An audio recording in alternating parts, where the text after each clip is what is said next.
पंजाब केसरी में आप सबका स्वागत है। मैं हूं चंद्रशेखर धरनी। आज हम आपकी मुलाकात करवाएंगे हरियाणा के एडवोकेट जनरल बलदेव राज महाजन जी से। कोविड की दूसरी लहर और उसमें एजी ऑफिस की वर्किंग और इनसे जुड़े हुए जो अन्य सवाल आम आदमी जिनको जानना चाहता है, उन सब बातों पर बारीकी से चर्चा करेंगे। सर, सबसे पहले स्वागत है आपका पंजाब केसरी में। धन्यवाद। मैं अपनी तरफ से बहुत बहुत धन्यवाद करता हूँ। पंजाब केसरी के दर्शकों का भी बहुत बहुत धन्यवाद। सर, कोविड की दूसरी लहर बहुत स्पीडली बढ़ी है। इसमें डेथ रेशियो भी बढ़े हैं और पेशेंट की संख्या भी लगातार बढ़ रही है। सरकार व्यापक इंतजाम करने पर लगी हुई है। तो एजी ऑफिस की वर्किंग आजकल कैसे चल रही है? पर डे कितने केसेस डील हो जाते हैं? कितनी कोर्ट इस वक्त अवेलेबल हैं, चल रही हैं मतलब? ऐसे है क्योंकि कोरोना की सेकंड लहर जो इमीडिएटली आई उसने सारे सेक्शन ऑफ सोसाइटी को अफेक्ट किया है। उसके साथ कोर्ट की वर्किंग भी जो है उसके साथ ही अफेक्ट हुई है। कोर्ट्स पहली जो लहर आई थी उसके बाद उसको कंट्रोल जब होना शुरू हुआ तो अल्टीमेटली कोर्ट ने ऑलमोस्ट सारी वर्किंग रिस्टोर कर दी थी। फिजिकल वर्किंग भी लिमिटेड तौर पर शुरू हुई थी, लेकिन ऑलमोस्ट सारे जजेस जो है डेली जो है कोर्स होल्ड करनी शुरू हो गई थी। लेकिन जब सेकंड लहर एकदम आई और उसकी जो कम्युनिकेशन है बहुत ज़्यादा घातक से नज़र हुआ, हर section of the society affect हो रहा था, तो कोर्ट्स में तो क्योंकि हर सेक्शन के लोगों ने आना होता है तो नेचुरली कोर्ट्स की वर्किंग का भी उसके ऊपर अफेक्ट हुआ है। आज की डेट में कोर्ट को अपनी फंक्शनिंग लिमिटेड करनी पड़ी है और उसके कारण अप्रॉक्सीमेटली 1/3 जजेस जो है वो कोर्ट कर रहे हैं। आज की डेट में लगभग 19 या 20 जज डेली कोर्ट करते हैं। तो 45-46 जजेस हमारे रेगुलरली कोर्ट करनी शुरू हो गई थी, तो उसके कारण लिमिटेड है फंक्शनिंग। तो लिमिटेड फंक्शनिंग के कारण एडवोकेट जनरल ऑफिस की भी जो फंक्शनिंग है उसमें भी लिमिटेड लोगों की जो है काम रह जाता है। एक तो हरियाणा गवर्नमेंट की इंस्ट्रक्शन है कि एम्प्लॉज़ को जो है 50% एम्प्लॉज़ के साथ ऑफिस जो है काम करना है, तो 50% एम्प्लॉज़ के साथ। लेकिन जो कोर्ट की पेशी है रेगुलरली जो भी कोर्ट केस लगेंगे वो एजी ऑफिस की तरफ से सरकार को डिफेंड करना ज़रूरी होता है।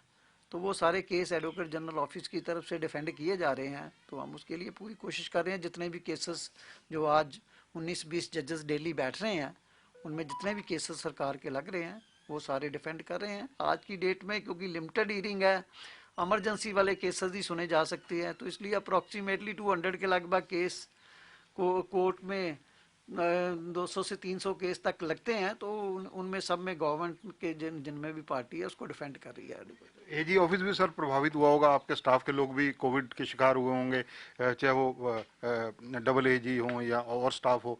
सब चीज़ों को कैसे मॉनिटर किया जा रहा है, सब चीज़ों को कैसे मैनेज किया जा रहा है? नहीं, चलिए जो जो सेकंड लहर आई है उसमें शायद ही कोई ऐसा वर्ग रहा हो जो प्रभावित नहीं हुआ। जब पहली कोरोना की लहर थी तो हमारे एजी ऑफिस में बहुत लिमिटेड लोग इससे अफेक्ट हुए थे, लेकिन सेकंड लहर में बहुत ज़्यादा लोग अफेक्ट हुए हैं। अब तक अप्रॉक्सीमेटली 20 से 25 लॉ ऑफिसर या खुद या उनके परिवार के लोग जो है कोरोना से प्रभावित हो चुके हैं। और यदि फैमिली का कोई एक भी मेंबर आता है तो नेचुरली बाकी लोगों को क्वारंटाइन में रहना पड़ता है। लॉ ऑफिसर खुद है या उसका परिवार का लोग किसी कोई आदमी भी जो है पॉजिटिव रिपोर्ट हो जाता है तो उसके कारण उसको भी क्वारंटाइन में रहना पड़ता है। इस तरह 20 से 25 लॉ ऑफिसर अप्रॉक्सीमेटली क्वारंटाइन में रह चुके हैं, या पर्सनली उनकी पॉजिटिव रिपोर्टें आ गई या परिवार के लोगों की आ गई। इसी तरह एडवोकेट जनरल ऑफिस के स्टाफ के लोग 20 से 25 लोग या तो खुद उनकी रिपोर्टें पॉजिटिव आ गई या उनके जो परिवार के लोग हैं उनके कारण उनको भी क्वारंटाइन में रहना पड़ा है। तो इस तरह एजी एडवोकेट जनरल का ऑफिस भी इससे कोरोना पॉजिटिव से अनटच नहीं रहा है, उससे वो भी प्रभावित पूरी तरह हुआ है। लेकिन सारी जितनी भी जो मैयर्स हम अडॉप्ट कर सकते हैं अभी इससे प्रिवेंशन के लिए वो सारे ऑफिस के लोग भी है मिलजुल के सब कर रहे हैं। और साथ साथ कोर्ट को भी असिस्टेंस प्रोवाइड कर सकें जितनी की वर्किंग है वो भी उसके लिए भी तालमेल करके पूरा हम काम करने की कोशिश कर रहे हैं। सर, 28 अप्रैल का अगर जिक्र करें तो हरियाणा व पंजाब हाई कोर्ट ने एक जनरल डायरेक्शंस दी थी। आम आदमी को अगर सरल भाषा में समझाना हो, हाई कोर्ट की वो दिशा निर्देश क्या थे जिनको फॉलो करने के लिए सभी को कहा गया? तो हाई कोर्ट ने एक जनरल डायरेक्शन दे दी थी ताकि कम से कम लोगों को इमरजेंसी के लिए केसेस के लिए कोर्ट में आना पड़े। हाई कोर्ट के डायरेक्शन में ये आ गया भी जो है जितने कोई अविक्शन के केस है, कोई डेमोलिशन के केसेस है, ऐसे कोई भी आर्डर जो है वो चाहे किसी भी कोर्ट ने पास किए हो, किसी भी अथॉरिटी ने पास किए हुए, किसी भी ट्रिब्यूनल ने पास किया हो, जो पंजाब हरियाणा हाई कोर्ट की सुपरवाइजरी जुरिस्डिक्शन के अंडर ट्रिब्यूनल्स आते हैं इंक्लूडिंग हाई कोर्ट, वो सारों की एग्जीक्यूशन जो है वो डेफर कर दी हाई कोर्ट ने भी। उनकी 30 जून तक उनकी इम्प्लीमेंटेशन कोई अथॉरिटी नहीं करेगी, कोर्ट भी इम्प्लीमेंट नहीं करेगी, ताकि लोगों को इमीडिएट रिलीफ के लिए हायर कोर्ट्स में ना आना पड़े, चाहे वो डिस्ट्रिक्ट लेवल पे है चाहे हाई कोर्ट लेवल पे है। तो एक थोड़ा सा राहत उसमें मिली है। इसी तरह कोई और भी रिकवरी केसेस है तो उस तरह की प्रोसीडिंग, या कोई क्रिमिनल केसेस भी है तो इमीडिएट, जिसमें अभी अरेस्ट नहीं हुई तो पुराने केसेस में अनलेस कोई बहुत ज़रूरी हो तो उनकी अरेस्ट भी कोर्ट ने कहा भी नहीं होनी चाहिए, करनी भी है तो प्रोसीजर फॉलो करके करनी चाहिए। तो इस तरह की प्रोटेक्शन एक जनरल ऑर्डर के थ्रू कोर्ट ने प्रोवाइड करी। उसके कारण को बहुत से लोगों को रिलीफ बिना कोर्ट में आए भी काफ़ी समाज के लोगों को मिल गया है, तो इसलिए वो ज़्यादा लोग प्रभावित नहीं हो पाए कॉमनर्स तो सर ये मानकर चला जाए कि जिस प्रकार से ये सारी चीज़ें, क्योंकि वीडियो कॉन्फ्रेंसिंग के थ्रू जितनी कोर्ट्स लग रही हैं चल रही हैं, तो आजकल पूर्णतः एक तरह से एजी ऑफिस हाईटेक तरीके से काम कर रहा है। हाँ, क्योंकि टोटल काम जो है आजकल वीडियो कॉन्फ्रेंसिंग के थ्रू है। यहाँ फाइलिंग वगैरह भी फाइलिंग के थ्रू एडवोकेट जनरल ऑफिस की होती है, तो इसलिए फिजिकली वर्किंग कम है, लेकिन जो है वीडियो कॉन्फ्रेंसिंग के थ्रू हाईटेक के थ्रू काम करते हैं। फाइलिंग भी फाइलिंग वगैरह के थ्रू है, और जो हियरिंग वगैरह भी कोर्ट केसेस की है वो भी सारी जो है वीडियो कॉन्फ्रेंसिंग के थ्रू है। सर सबसे अहम इशू पिछली बार भी यही आया था, तब भी आप लोगों ने, सरकार ने बहुत मदद की थी। युवा एडवोकेट हैं खासकर, बेरोजगार हो गए, काम प्रभावित हुआ, कोर्टें लग नहीं रही। तो इस बार भी जो लहर चल रही है, दूसरी लहर है जो कोविड की, इसमें क्या इंतजाम किए गए, क्या मदद किसकी की गई, किस साधन के थ्रू की गई, बार काउंसिल ने की या किसी और फंड के थ्रू की गई सरकार के द्वारा? ऐसे अभी पिछले महीने में, क्योंकि एडवोकेट तो सारे इस समय अफेक्टेड है, खास करके यंग लायर तो अफेक्टेड है ही, और डिस्ट्रिक्ट कोर्ट्स के वकील जो है वो एडवोकेट्स वो बहुत ज़्यादा अफेक्टेड है, मेजर सेक्शन ऑफ द मतलब उनमें से। तो एडवोकेट जो Haryana advocate welfare fund act बना हुआ है, उस फंड के नीचे से एक बार काउंसिल ने एप्लीकेशनें कॉल करी थी सारे मेंबर से। जो एप्लीकेशन आई है उनको स्क्रूटनाइज करके अप्रोक्सीमेटली जो 700 एडवोकेट्स हैं उनको ईच एडवोकेट को 10,000 रुपये की जो एक सहायता की राशि जो है पिछले महीने ही उनके बैंक अकाउंट में ट्रांसफ़र करी है। इस तरह 70 लाख रुपए के लगभग डिसबर्स किया गया है। और भी बहुत से डिजर्विंग केस होंगे, लेकिन एकदम कितनी सहायता प्रोवाइड करी जा सकती है। बार काउंसिल ने, क्योंकि बार काउंसिल के चेयरमैन, बार काउंसिल के सेक्रेटरी उस कमेटी के मेंबर होते हैं, और एज एडवोकेट जनरल जो मैं उस Haryana advocate welfare fund act की कमेटी है उसका चेयरमैन हूँ।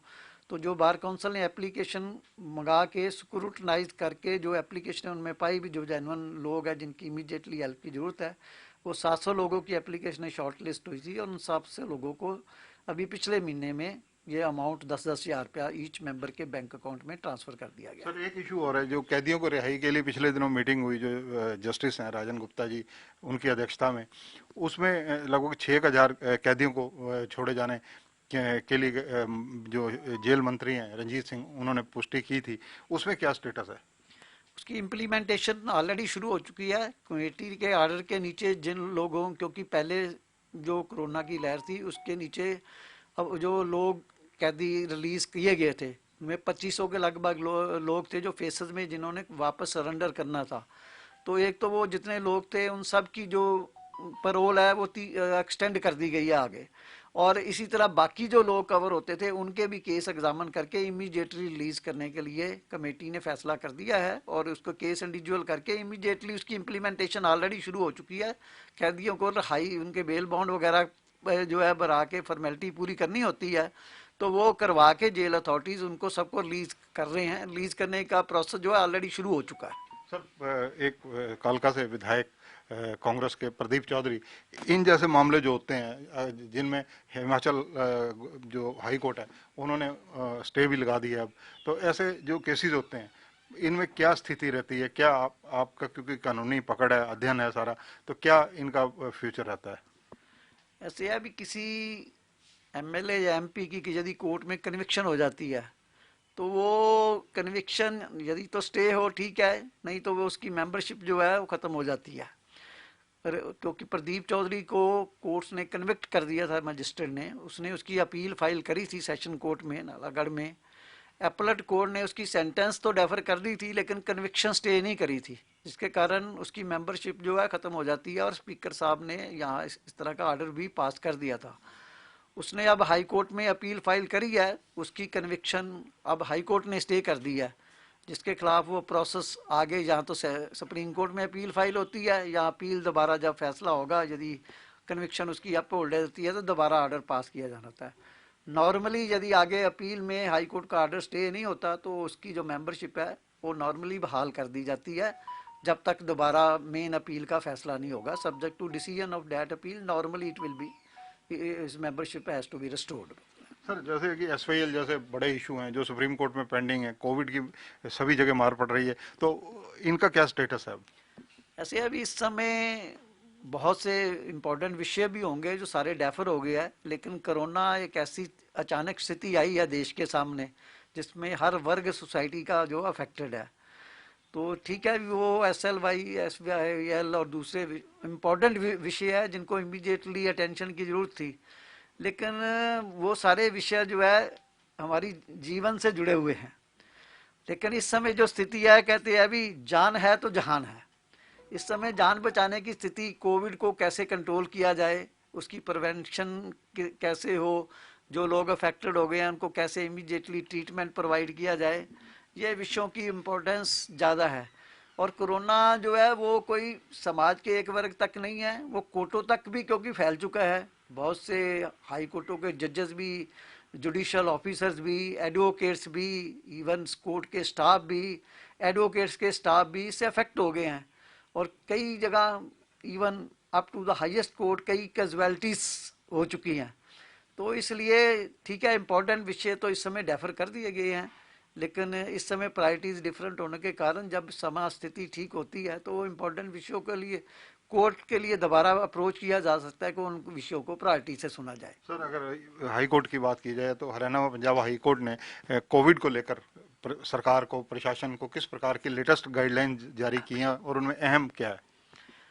हाई कोर्ट का एक डिवीजन बेंच कोरोना से रिलेटेड जो भी गवर्नमेंट स्टेप्स ले रही है, पंजाब, हरियाणा या यूटी, यहाँ के जो हमारी हाई कोर्ट की सुपरवाइजरी जुरिस्डिक्शन में आते हैं, उसके बारे में मॉनिटर कर रही है। अभी पॉलिसी तो देखो स्टेट गवर्नमेंट का प्रेरोगेटिव होता है फ्रेम करना, लेकिन उसमें कोर्ट जो है राइट टू लाइफ प्रोटेक्ट करने की पावर जो है कोर्ट के पास कोई भी डायरेक्शन इशू कर सकती है, क्योंकि हमारा कॉन्स्टिट्यूशनल हर नागरिक का राइट है अभी अपनी लाइफ का, और राइट टू लाइफ जो है कॉन्स्टिट्यूशनल प्रोटेक्शन मिली हुई है। इसलिए कोर्ट मॉनिटर कर रही है, और कोर्ट जो भी गवर्नमेंट अरेंजमेंट्स कर रही है, चाहे वो ऑक्सीजन के बारे में हो, हॉस्पिटल के बारे में हो, हॉस्पिटल की संख्या बढ़ाने के बारे में हो, पेशेंट्स के बेड्स बढ़ाने के बारे में हो, या एम्बुलेंस की फैसिलिटी इमीडिएटली प्रोवाइड करी जाए, या टेस्टिंग की प्रोविजन जो है वो प्रॉपर हो, और इसी तरह जो प्राइवेट हॉस्पिटल है वो प्रॉपर चार्जेस करें, लोगों से ज़्यादा चार्जेस इस विपदा में ना लें।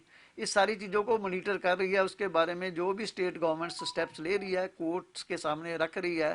कोर्ट उसको एग्जामिन करने के बाद कोर्ट के ध्यान में कोई और आता है भी जो स्टेप्स लिया जा सकता है, तो कोर्ट्स के बारे में डायरेक्शन भी देती है, अभी उसको एग्जामिन करे गवर्नमेंट, और अल्टीमेटली सारी गवर्नमेंट्स भी उसको जो भी कोर्ट्स में सुझाव आते हैं उसको एग्जामिन करके जो भी एडिशनल स्टेप्स लिए जा सकते हैं उनको लेने के बाद कोर्ट्स में from time to time status reports अपनी फाइल कर रही है, ताकि कोर्ट्स भी इनलाइटन रहे, आम पब्लिक के लोग भी सारी कोर्ट की प्रोसीडिंग से उनको भी जानकारी रहे भी गवर्नमेंट क्या कर रही है, कोर्ट के सामने क्या रख रही है, क्या फैसिलिटीज वो एक्चुअली जो है मौके पे अवेलेबल है, नहीं है तो वो कोर्ट के सामने नोटिस में भी लोग लाते हैं कि कई जगह पॉलिसी बन गई है, प्रॉपर जो है इम्प्लीमेंटेशन नहीं हुई, स्थिति नहीं मिल सकी। तो जहाँ कभी भी डेफिशिएंसी कोई कोर्ट के सामने आती है, कोर्ट उसको एग्जामिन करने के लेती है, गवर्नमेंट उसको एग्जामिन करती है, कोई जहाँ पे भी कमी पेशी होती है उसको दूर करने की कोशिश कर रहे हैं, और जितने स्टेप्स लिए जा सकते हैं उसके बारे में गवर्नमेंट लेने के लिए कोशिश कर रही है। धन्यवाद। तो ये हैं बलदेव राज महाजन जी,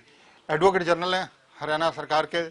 बहुत विस्तार से हर पॉइंट पर बारीकी से इन्होंने हमारे से चर्चा की, हमारे दर्शकों को जानकारी दी, और जिस प्रकार से हरियाणा व पंजाब हाई कोर्ट के अंदर स्थित हरियाणा का एजी ऑफिस भी अछूता नहीं रहा है कोविड से, और कोविड के शिकार लगभग 20 के करीब जो है लॉ अफसर हो चुके हैं, 25 के करीब जो हैं स्टाफ कर्मचारी हो चुके हैं। ये सब चीज़ें एक चुनौती भी है और आजकल हाईटेक तरीके से जितनी कोर्ट्स लग रही हैं उनमें अपीयर होकर हरियाणा सरकार की पैरवी ये लोग कर रहे हैं। कैमरामैन संजय सिंह के साथ चंद्रशेखर धरनी, पंजाब केसरी टीवी, चंडीगढ़। हमसे जुड़े रहने के लिए हमारे YouTube चैनल को सब्सक्राइब करें और नई वीडियो की नोटिफिकेशन के लिए बेल आइकॉन को दबाएं। अगर आप ये वीडियो Facebook पर देख रहे हैं तो लाइक जरूर करें और ज्यादा से ज्यादा शेयर करें। धन्यवाद।